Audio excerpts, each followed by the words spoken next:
नमस्कार, आप देख रहे हैं द एंगल। मैं हूं आपके साथ दीपाली माथुर। राजस्थान में 3 विधानसभा सीटों पर हुए उपचुनाव के नतीजों के बाद कांग्रेस जहां एक ओर उत्साहित है, वहीं ये समय बीजेपी के लिए उपचुनाव में मिली हार पर मंथन करने का है, क्योंकि प्रदेशाध्यक्ष बार बार पार्टी में एकजुटता होने और गुटबाजी की संभावनाओं को सिरे से नकारते हुए नजर आए हैं।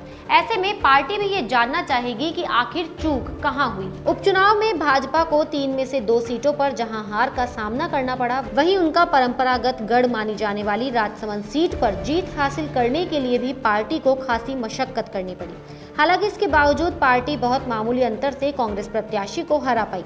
खुद बीजेपी प्रदेशाध्यक्ष सतीश पूनिया इस बात को स्वीकार चुके हैं कि राजसमंद में उनकी पार्टी शेर के मुंह से शिकार छीनने में कामयाब रही। हो सकता है पूनिया के इस बयान से बीजेपी के कई नेता अपनी श्रेष्ठता साबित करने में जुट जाए, लेकिन उन्हें ये नहीं भूलना चाहिए कि सहाड़ा सीट पर बीजेपी प्रदेशाध्यक्ष ने जी जान से पूरी मेहनत की है।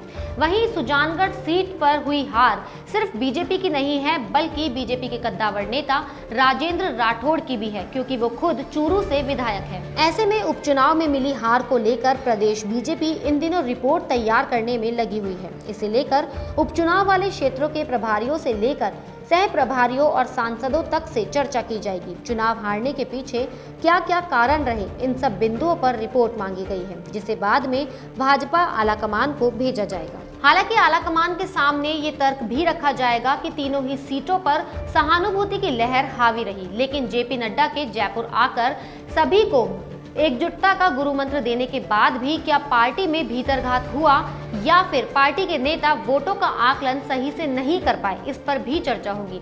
चाहे जो भी हो, उपचुनावों में मिली जीत को लेकर जो जिम्मेदार नेता है उनका कद बढ़ेगा और जो हार के लिए जिम्मेदार है उन पर गाज गिरेगी।